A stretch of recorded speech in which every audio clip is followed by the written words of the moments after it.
ಸಂಚಿಕೆ 4 ಪುಸ್ತಕ ಪರಿಚಯ 15 ತಿಂಗಳ ವಿಶೇಷ ಸಕ್ರಿಯ ಲೇಖಕಿಯರ ಕಾದಂಬರಿಗಳು. ಪುಸ್ತಕದ ಹೆಸರು ಪ್ರೀತಿ ನೂರು ಬಣ್ಣ. ಲೇಖಕರು ವೈ.ಕೆ. ಸಂಧ್ಯಾ ಶರ್ಮಾ. ಅಭಿಪ್ರಾಯ ವೀಣಾ ನಾಯಕ್ ಮತ್ತು ಓದುತ್ತಿರುವವರು ಶಿಲ್ಪಾ ಮಲ್ಲೇಶ್. 200ಕ್ಕೂ ಹೆಚ್ಚು ಸಣ್ಣ ಕಥೆಗಳನ್ನು ಬರೆದು ಯಶಸ್ವಿ ಸಣ್ಣ ಕಥೆಗಾರ್ತಿ ಎಂದು ಹೆಸರು ಗಳಿಸಿರುವ ಸಂಧ್ಯಾ ಶರ್ಮಾ ಅವರು ಕುತೂಹಲ ಹುಟ್ಟಿಸುವ ಹಲವು ಕಾದಂಬರಿಗಳನ್ನು ಬರೆದಿದ್ದಾರೆ. ಇವರ ಕಥೆಗಳು ಜನಪ್ರಿಯ ಪತ್ರಿಕೆಗಳಲ್ಲಿ ಪ್ರಕಟವಾಗಿ ಹೆಚ್ಚು ಓದುಗರನ್ನು ರಂಜಿಸಿವೆ. ಪ್ರಸ್ತುತ ಕಾದಂಬರಿ ಒಂದು ನಿಗೂಢ ರಹಸ್ಯವನ್ನು ಒಳಗೊಂಡಿದ್ದು ಕೊನೆಯ ಪುಟದವರೆಗೂ ಕಾದಿಟ್ಟುಕೊಂಡಿದೆ.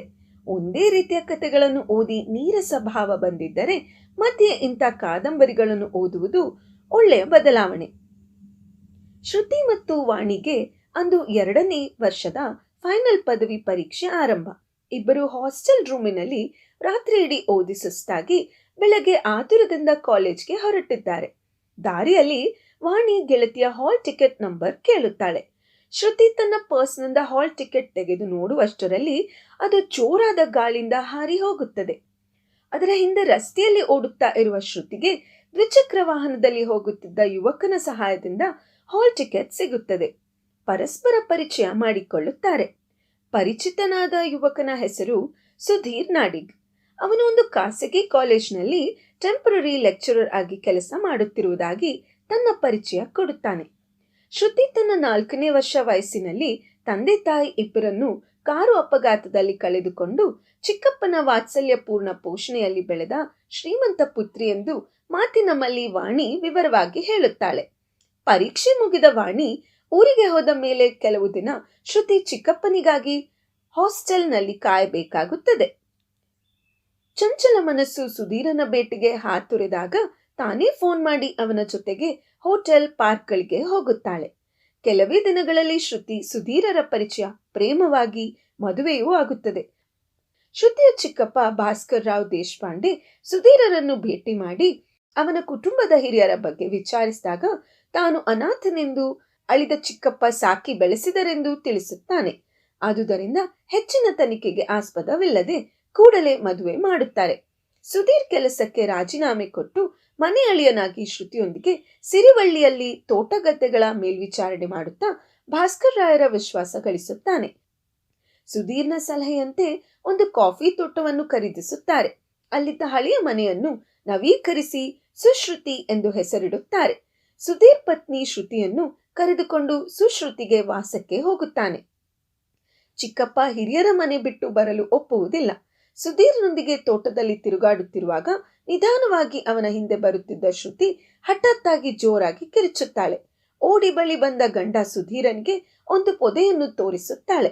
ಬಿಳಿ ಕೂದಲಿನ ಉರಿಗಣ್ಣಿನ ಮುದುಕಿಯನ್ನು ಆ ಪೊದೆಯ ಮರೆಯಲ್ಲಿ ಕಂಡೆನೆಂದು ಹೇಳುತ್ತಾಳೆ. ಮುಂದೆ ಇಂಥ ಅನೇಕ ಘಟನೆಗಳು ಮನೆಯೊಳಗೂ ಹೊರಗೂ ರಾತ್ರಿಯ ವೇಳೆ ಕಿಟಕಿಯ ಬಳಿಯೂ ಸಂಭವಿಸುತ್ತವೆ. ಪ್ರತಿ ಸಲ ಎದುರಾಗುವ ಮುದುಕಿಯ ಕ್ರೂರ ಕಣ್ಣುಗಳು ಶ್ರುತಿಯ ನೆಮ್ಮದಿಯನ್ನು ಕೆಡಿಸುತ್ತವೆ.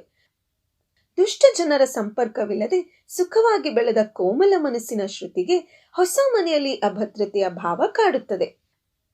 ಶ್ರುತಿಯ ಮಾನಸಿಕ ಅಸ್ವಸ್ಥತೆ ದಿನದಿಂದ ದಿನಕ್ಕೆ ಬೆಳೆದು ಚಿಕ್ಕಪ್ಪನ ಕೊರಗಿಗೆ ಕಾರಣವಾಗುತ್ತದೆ. ಶ್ರುತಿಯ ಒಂಟಿತನ ನಿವಾರಿಸಲು ಸುಧೀರ್ ತನ್ನ ಚಿಕ್ಕಪ್ಪನ ಮಗಳು ವಿದ್ಯಾ ಮತ್ತು ಅಡುಗೆ ಮಾಡಲು ಸುಬ್ಬಮ್ಮ ಎಂಬ ಮಹಿಳೆಯನ್ನು ಮನೆಗೆ ಕರೆಸುತ್ತಾನೆ. ಅವರಿಬ್ಬರು ಶ್ರುತಿಯನ್ನು ಚೆನ್ನಾಗಿ ನೋಡಿಕೊಳ್ಳುತ್ತಾ ಇರುವಾಗಲೂ ಆಗಾಗ ಬಿಳಿಗೂದಲಿನ ಮುದುಕಿಯ ಕಣ್ಣುಗಳು ಅಲ್ಲಲ್ಲಿ ಕಾಣಿಸಿಕೊಂಡು ಶ್ರುತಿಯನ್ನು ಪೂರ್ಣವಾಗಿ ಮಂಕಾಗಿಸುತ್ತವೆ. ಆ ಸಲ ಅವಳನ್ನು ಕಾಣಲು ಬಂದ ಚಿಕ್ಕಪ್ಪ ಶ್ರುತಿಗೆ ಏನೋ ಗುಟ್ಟಾಗಿ ಹೇಳಬೇಕೆಂದು ತವಕಿಸಿದರೂ ವಿದ್ಯಾ ಮತ್ತು ಸುಬ್ಬಮ್ಮ ಜೊತೆಗೆ ಇರುವುದರಿಂದ ಸಾಧ್ಯವಾಗದೆ ಮನೆಯಿಂದ ಹೊರಡುತ್ತಾರೆ.